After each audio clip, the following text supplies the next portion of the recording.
เบิ่งตัวในช่องสดเนี่ยมาแล้วพี่น้องว่าดีไซส์ทั้งอ้ายเพิ่นนำเสนอพี่น้อยเนาะตัวนี้เพิ่นเอาออกมาเป็นอีกสิเลยนี่รสชาติกินมันจะหอมเดี๋ยวดมเบิ่งเลยกันด้วยมันสิออกแบบ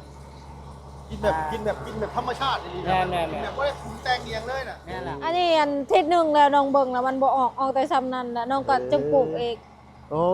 ปกติมันจะออกสำนักน้องเนาะน้ำขึ้นมาแล้วแม่นบ่นะ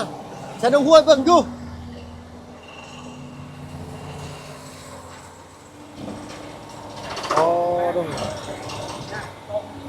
โอ้พุ่งขึ้นมาอีกแล้ว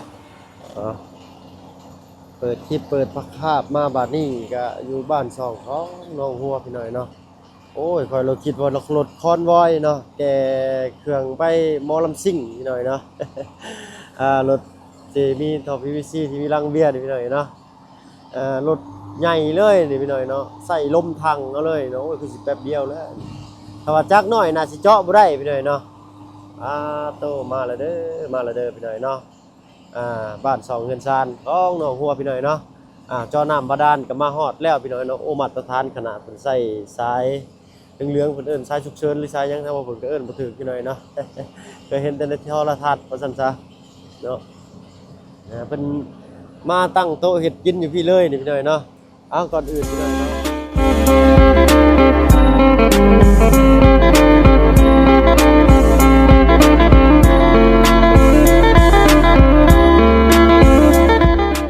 ทักทายเด้อพี่น้องเนาะกับทักทายสบายดีผู้ใหญ่ใจดีและ FC เบิร์ดทุกท่าน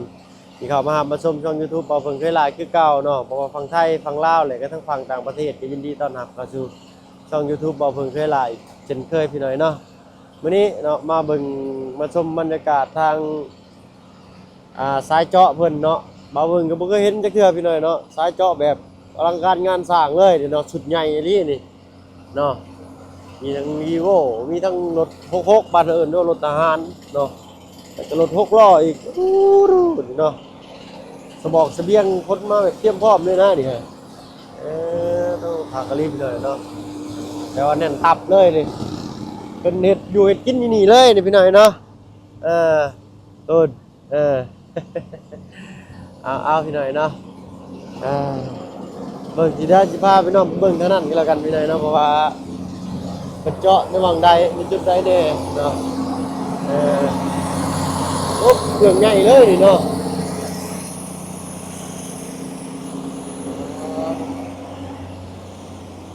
เอาไปได้อยู่บ่นี่เนาะ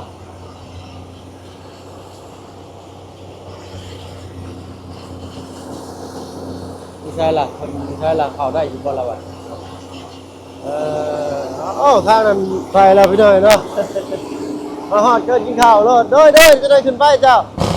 เฮ็ดตกญาตินี่เนาะ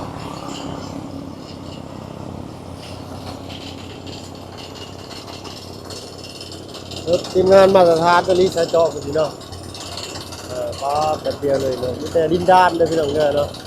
ทำกลุ่มคนคือสิเสียงดังจังพี่น้อยเนาะเอ้าจะได้ก็ตามแต่ทางบ่เพิ่งกี่ขึ้นเงินชาติเป็นก่อนพี่น้อยเนาะเดี๋ยวค่อยลงมาเบิ่งใหม่ก็ได้เพราะว่ายันนั่นครับพี่น้อยยันมันมีพื้นที่ขึ้นมาแล้วมันเสียอันตรายแล้ว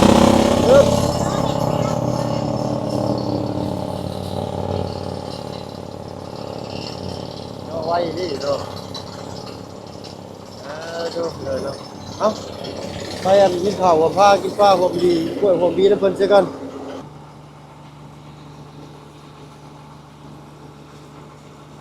แบบร้อยบ้านเนาะเปลี่ยนนั่นนี่โอ้คาคารีนี่ตัวนี้แบบใช่แบบลมเป่าเลยเนาะบ่แบบบ่ได้แบบบ่ต้องมีน้ำมีหยังเลยเนาะเนาะใช้ทางนี้เนาะทีมงานเนาะมื้อนี้มีหยังกันนี่ฮะมีหยังไผนี่ฮะสบายดีทั้งแม่นม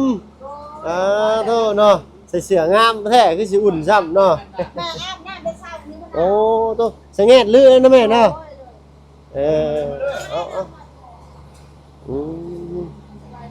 โดยสบายดีทั้งน้องหัวสบายดีโตมาฮอดหรือจะว่าบ่เห็นเนาะมาอัน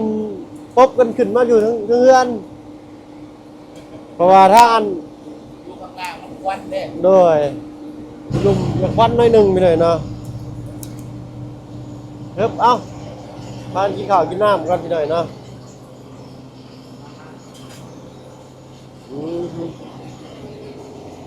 ได้ล่ะเอ๊บ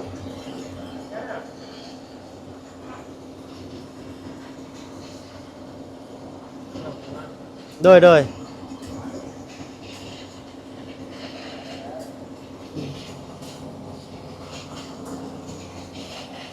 เอาขออนุญาตตั้งกล้องจักหน่อยพี่หน่อยเนาะเบิ่งกันเด้อปึ๊บ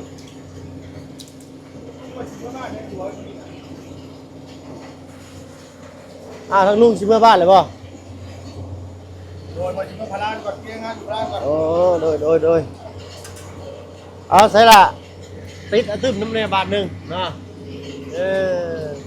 ไปได้พักฮดแล้วบอกมันดิพัก ฮอดเมื่อวานฮอดตอนแรง ถ้าฮดตะแรง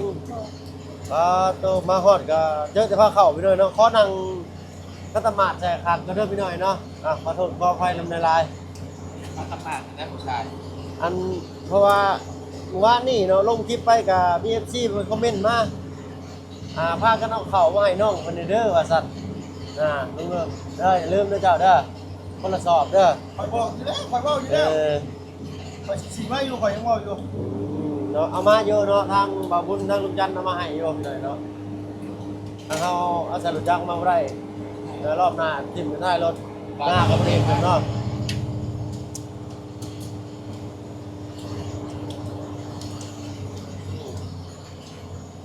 แกงมาบ้าง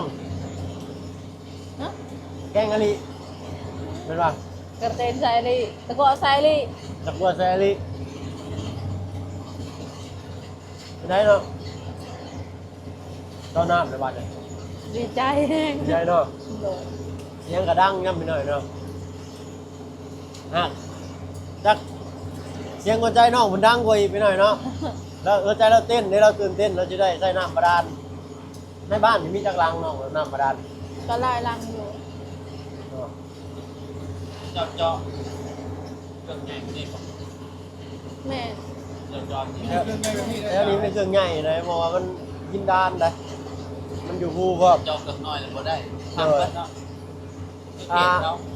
เราบ่ได้น้ำมือเลย โบเดิงน้ำเอาหน่อย แต่ เนาะ ว่ากับพวกแต่ละหมู่บ้านมันก็บ่คือกันเนาะกัน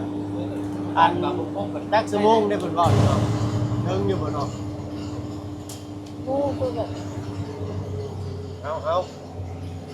ที่ก้อนไปหน่อยเนาะ แกอีกบ่ล่ะ ได้แล้วเนาะได้แล้ว บ่ล่ะ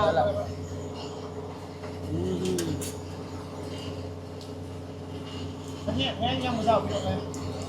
น้องจันไปได้ ล้างหน้าล้างหน้า ไปล้างหน้า น้องนา โดย เอาไปหน่อยต้องขออนุญาตกินข้าวกินน้ำซะก่อน โดย เนาะเพราะว่าก็หน่อยเปิดคลิปเปิดภาพมาได้ก็เห็นมากันกินแต่ข้าว แกงข้าว ขออนุญาตนำไปหน่อยเนาะเอาไปหน่อยเนาะกินข้าวกินน้ำแล้วก็ทางน้องก็เก็บไว้เนาะ เสียวลงเขาให้คน เข้าให้เพิ่นบ่ไปโอ้อันนี้เป็นเครื่องปั่นไฟเด้อเนาะเครื่องปั่นไฟใหญ่เด้อ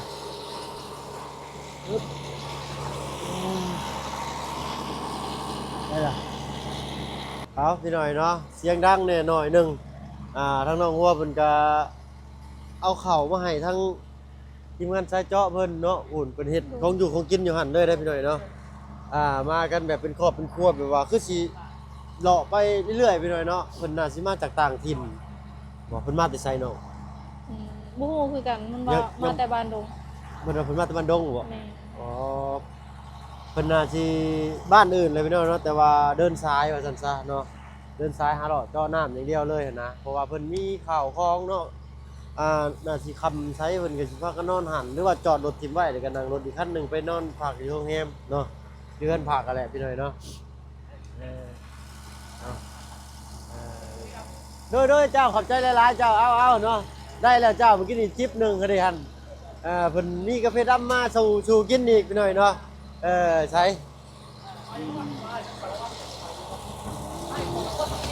อ๋อ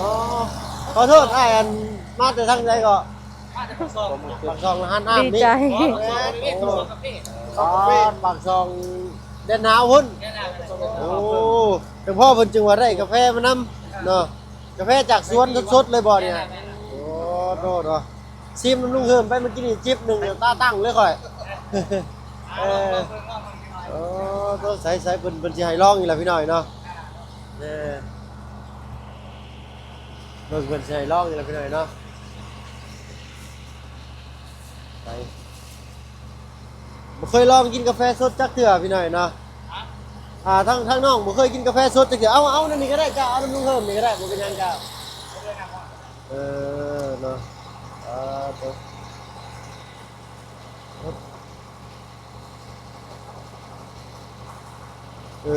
สี่พี่หน่อยเนาะกากกาแฟนี่กับเพิ่นก็ซื้อได้พี่น้องเอาไปคัดผิวเนาะเพิ่นเอาใช้ไปคัดผิวมาจัด แทนน้องหัวเคยกินบ่กาแฟดำนี่ บ่เคย สิลองเบิ่งบ่ บ่ ลองเบิ่งบ่คนละน้อยกันเนาะก็สิลองได้นี่เนาะลองแล้วนะจักน้อยหนึงก็ได้กาแฟดำมาจากปากซองบริเวณไปเลยเนาะปากซองแดนหนาวพุ่นละหนาวว่าอยู่พุ่นหนาวตลอดเลยเนาะหนาวตลอดอยู่พุ่นไปเลยเนาะ ไปทางดาสลีดเหรอ เอามาเลยไปเลยเนาะใส่มาลองนำกันบ่มาลองกินนำกันบ่ บ่ คนละน้อยเด้อเนาะทางอ้ายเพิ่นมาแต่ปากซองแดนหนาวไปหน่อยเนาะดูนี่แห้งหนาวพุ่นคือมีไข่นี่ขอบใจเจ้าเป็นไข่เอาบ่น้องหัวเอาน้อยหนึ่งเนาะก่อนเดี๋ยวตั้งกล้องไว้ก่อนเด้อ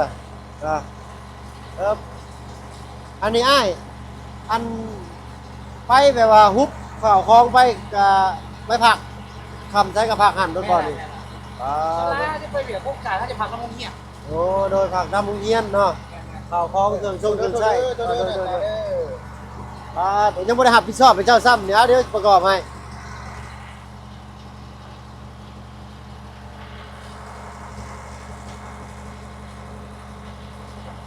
เอาลองชิมเลยต้องพี่หน่อยเนาะ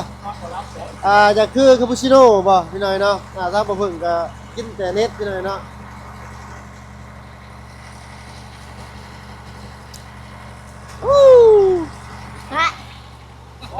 มันกลม ถ้าว่าใส่น้ำตาลนี่ก็สิเป็นอีกรสชาติหนึ่ง พวกไข่เลยแหละ กินได้เลย ลูก เพราะว่ารสชาติมันสิ กินแหนมค อันละกว่านี่เนาะโดยขอบใจหลายๆเจ้ากาแฟดำมื้อนี้เอาแม่จานนะแม่ บ่เอา โอ้ยน้องหัวเพิ่นเนาะเอาให้ลูกเพิ่มนี่กินซอย กินเองแบบเมื่อกี้นี่ กินอีก ลายเนี่ย นี่ก็จะซิปอยู่บ่ละบาทนี่ แม่น ผมได้กาแฟสดผมมาแล้ว มันก็เป็นรสชาติอีกแบบว่า เป็นรสชาติธรรมชาติเลยแหละ สมแบบว่าเปรี้ยวบ่ได้ปรุงแต่งหยังเลยหั่นน่ะเนาะผมแบบ เอาพี่หน่อยเนาะ คันมาคนเคยกินแล้วนี่เขาสิรู้สึกได้ว่าเวลากินเช้าแล้วน้ำรีดเขานี่มันยังมีอยู่ยังติดอยู่ แม่นแหละแต่อันนี้อยู่ไทยเพิ่นเอิ้นคาปูชิโน่บ่ เบิ่งตัวให้ซ่องสดเนี่ย มาแล้วพี่น้องในบ้านนี้ใสเอาทั้งอ้ายเพิ่นนำเสนอพี่หน่อยเนาะอันน่ะใสโอเคเนาะตัวนี้เพิ่นเอาออกมาเป็นอีกสิเลยนี่รสชาติกินมันจะหอมเดี๋ยวดมเบิ่งนี่กันด้วยหอมดมมาอยู่อาจารย์ดมมาอยู่มันสิออกแบบกินแบบธรรมชาตินี่แม่แบบบ่ได้ปรุงแต่งเองเลยน่ะแม่ล่ะเนาะแบบคั่วอะไรก็บดเลยเนาะแต่ก็มันมาบดกับบดเอาเนาะแม่คั่วอะไรก็บดเลยเนาะโต อ้าวมื้อนี้มีความโชคดีแหละได้โชคดีพี่น้อยเนาะมาเจอด่านเนาะก็รอดมาได้เนาะแล้วก็ได้กินของ ได้กินของต่างถิ่นพี่น้อยเนาะในชีวิตครั้งหนึ่งในชีวิตทางบ่เพิ่งก็แล่นบัดคืน แล้วก็เกี่ยวตังค์ให้นาง เอาบ่เป็นหยังไงบ่เป็นหยังขอบใจหลายๆเจ้าโอ้ทางอ้ายเพิ่นสิเอาตังค์มาให้นั่งนี่เนาะ รถพุ่นลงจากรถพุ่นโอ้ขาดแม่ ไปบัดกินข้าวมื้อละเทื่อซ้ำไปกินนี่ครับไปแฮงบ่ได้กินข้าวเลยบัดนี้ ยอดอิ่มเลย เนาะพี่น้องเลยเนาะกาแฟสดแบบนี้ทางฝั่งซ้ายเพิ่นเอิ้นคาปูชิโน่บ่หรือจังไดพิมพ์มาบอกทางบ่เพิ่งแหน่พี่น้องเนาะเด้เบิ่งแน่อ้ายเพิ่นก็มาคือกันเพิ่นต้อนรับเป็นอย่างดีเลยเนาะคือว่าอะไรทางเฮาบ่ได้มีโต๊ะมีตังพี่น้อยเนาะมันจะเตียงนี่ล่ะเพิ่น2,000 3เด้อเพิ่นว่าคำไทยนอนหั่นก็เพิ่นเอารถบ้านมาคันนึงเด้อันนี้รถที่เรียกอเมริกาโน่อเมริกาโน่อ๋อโดยว่าคนที่เป็นแบบเปรี้ยว โดยใช่แปลว่าข่อยจะข่อยติดเด้ข่อย ๆอ่ะ ข่อยจะข่อยติดเด้ คิดอันนี้กับใครคนที่กูแสบกูสาวอยู่ บ่เอ้ยแม่นแล้วลุงเลยเนาะข่อยครับให้ห่วงปลอดภัยเลยเรื่องผู้แสบผู้สาวนี่เนาะ ไปด้วยกันไปสบายใจไป โดยเอาข่อยก็เสือเจ้าแล้วเนาะไปโอ้คันว่าคอยถ้าเป็นมันเป็นไปได้คอยอายุหลายกูสิพาดูน้องเป็น แม่นบ่ลุงโอ้ยเนาะคักปรับบัก10เลยนะนี่โอ้ เอาบ่ให้ก็สิให้ละบาท ใช้มันสิรับผิดชอบให้มีกระแจ10อยู่บ่ล่ะอาจารย์ในบ่โหลดเจ้าขอกระแจ10แน่สิครับสิรับผิดชอบอันให้ทั้งลุงเพิ่มเพิ่นก่อนพี่น้อยเนาะเพราะว่าเมื่อวานนี่แกะรถเพิ่นออกเด้เมื่อบ้านจังถ่ายก็ได้ลงจังเปลี่ยนก็ได้เพราะว่ามันยังขี่ได้อยู่มันสเตอร์หักลมบ่เฮาก็บ่ได้บื้นนักปานใดมือเปื้อนอีกแล้วข่อยนี่เล็บดำหมดพี่น้อยเนาะเมื่อบ้านคำเท่า 3-4 มื้อกี่นี่ก็ซ่อมรถตลอดเลยคือว่าเป็นช่างไม่ได้โตนะเนาะ โดยแต่ในรถข่อยบ่มีอุปกรณ์ซ่อมแปลงได้เพราะว่าเซ็กมาดีเด้เนาะซ่อมอยู่ซุมื้อมันต้องรอด มาตรฐานนั่นน่ะคือมาตรฐานเลยนอกจากยางหัวพี่หน่อยเนาะยางหัวอะไรก็น้ำมันเบิดสำนันเนาะรถบ่เพิ่งนอกเนื้อจากหันบ่เป็นห่วงเลยเนาะ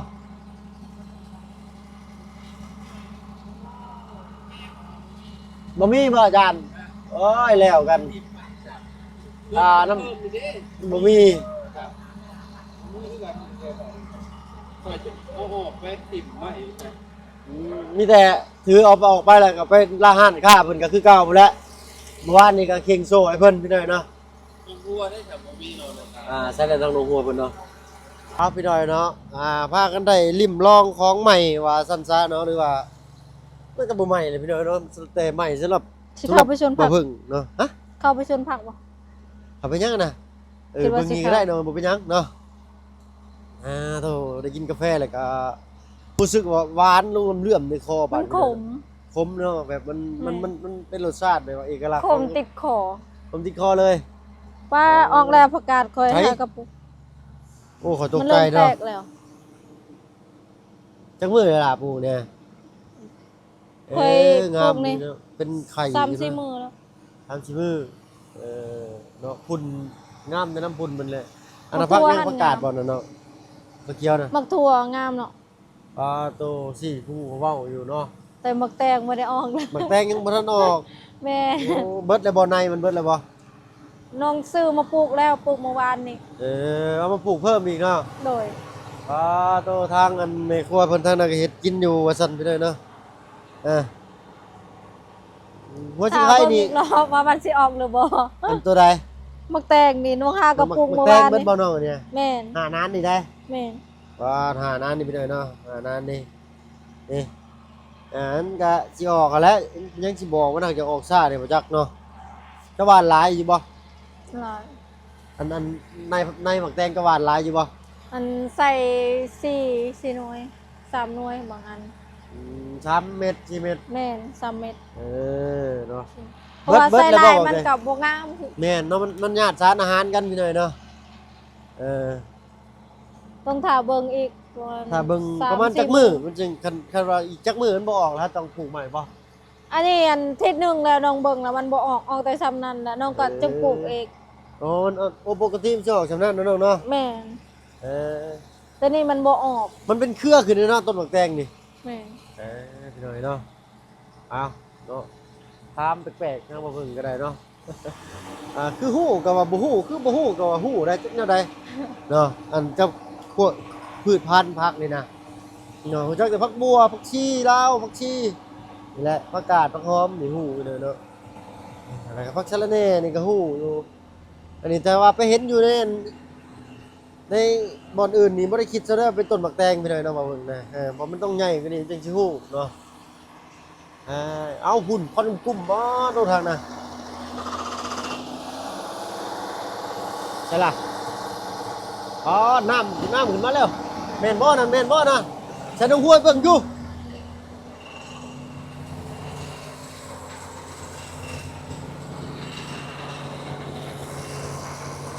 น้ำบ่น่ะ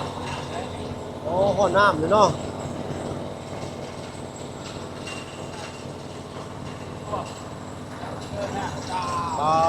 ตัว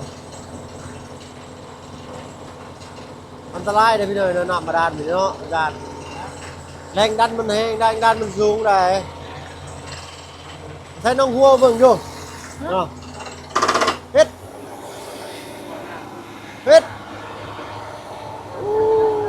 เราก็ตกใจเนาะเราก็เนาะโอ้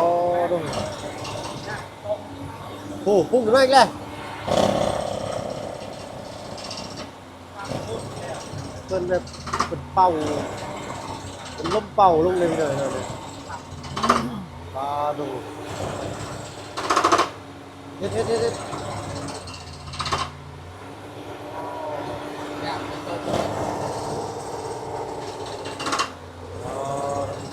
แต่อยู่ฝั่งไทยนี่เป็นวิทย์กฎหมายได้เจ้านำมาดานนี่ต้องขออนุญาตกันบ่มีเลยเนาะเฮ็ดโอ้ดูข่อยฮักเคยเห็นในอาจารย์แบบนี้นะโดยเคยเห็นเป็นจอบแบบนี้แต่ว่าเห็นตัวแท้ๆเป็นเลยนะ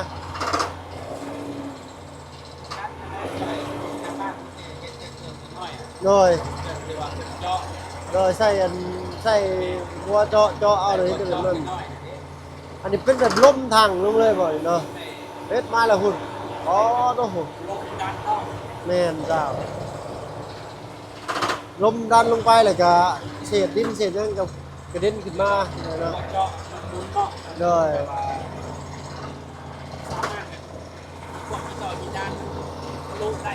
โดยอ๋อโอ้พุ่งมาแห้งเลยนะโดย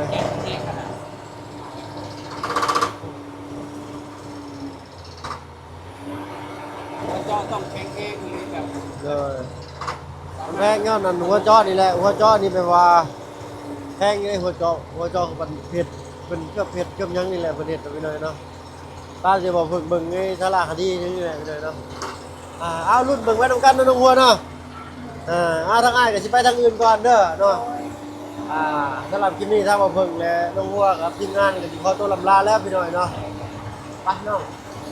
สวัสดี เนาะตึมมาน้องโอเคเนาะขอบใจหลายๆจ้าเนาะเอาไปทางอื่นก่อนพี่หน่อยเนาะถ้ามาเบิ่งก็ได้ขอบคุณเนาะสำหรับการรับชมเนาะในคลิปนี้เลยเนาะทั้งลุงเพิ่มมันเป็นแซ่แหลกสิได้เป้งหลดมันได้เป้งซ้